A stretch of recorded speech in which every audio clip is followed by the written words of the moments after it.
প্রথমে জিনিস আমি খুব অবাক হতাম যদি মমতা ব্যানার্জি বলতো আমি রায় মেনে নিচ্ছি, কারণ এটা ওনার স্বভাব যে উনি বলবেন হাইকোর্টের রায় মানেন না, কারণ উনি সংবিধানই মানেন না, হাইকোর্টের রায় কোন ছাড়। এখানে একটু বলার বিষয় যে 1993 সালে পশ্চিমবঙ্গ সরকার একটা আইন প্রণয়ন করে, West Bengal backward class commission act 1993, এবং তার ভিত্তিতে 37 জন কমিউনিটিকে ওবিসি বলে নথিভুক্ত করা হয়। তার মধ্যে হিন্দুও ছিল, তার মধ্যে মুসলিমও ছিল। এবার এবং হাইকোর্ট বলেছে, ডিভিশন বেঞ্চ আজকে 2010-এর আগে যে ক্লাসটা ছিল নথিভুক্ত তারা বৈধ। মমতা ব্যানার্জি কী করলেন যে 93 অ্যাক্টে কমিশনের কনসালটেশন ছাড়াই কিছু জনকে তার ইচ্ছা মতন কিছু কমিউনিটিকে বেছে বলে দিল যে এরা হলো ব্যাকওয়ার্ড, এরা হলো মোর ব্যাকওয়ার্ড।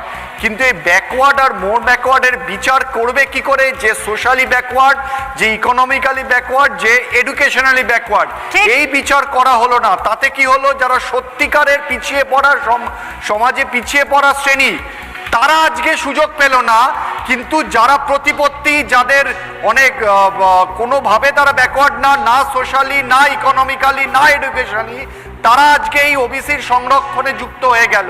কিন্তু আজকে যদি কমিশনের মাধ্যমে এটা হতো, আজকে কিন্তু এই জিনিসটা হতো না। আজকে এখানে কি পরিমাণ দুর্নীতি হয়েছে আপনাকে আমি বলছি। 300 টাকার বিনিময়ে পঞ্চায়েত প্রধানের থেকে ওবিসি সার্টিফিকেট নিয়ে নেওয়া হয়েছে। কিন্তু যদি আজকে এটা ব্যাকওয়ার্ড ক্লাস কমিশনকে থ্রু হতো, তাহলে কিন্তু আজকে এই বেআইনিটা হতো না।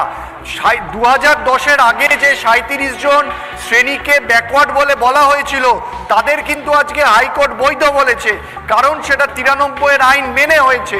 আর এই 2012 সালের আইনে যাদের করা হয়েছে পুরোটাই বেআইনি। এবং হাইকোর্ট স্পেসিফিক বলেছে কমিশনের যে রেকমেন্ডেশন সেটা বাইন্ডিং, এবং কমিশনের রেকমেন্ডেশন মেনেই এই লিস্ট তৈরি করতে হবে। আজকে যদি মমতা ব্যানার্জি সরকার এতটাই কনফিডেন্ট থাকে ওনারা যে লিস্ট তৈরি করেছে সেটা জেনুইন, তাহলে যাক না কমিশনের কাছে পাঠাক, কমিশন তো সেই লিস্টই দেবে। তাহলে ওনারা এত ভয় পাচ্ছে কেন? এতেই বোঝা যাচ্ছে যে লিস্ট তৈরি হয়েছে সেটা ভুয়ো লিস্ট। যারা যোগ্য, যারা সত্যিকারের পিছিয়ে পড়া শ্রেণী, তাদের ওখানে ঢোকানো হয়নি। শুধুমাত্র অ্যাপিসমেন্ট পলিটিক্সের জন্য আজকে কিছু শ্রেণীকে ওই লিস্টের মধ্যে ঢোকানো হয়েছে।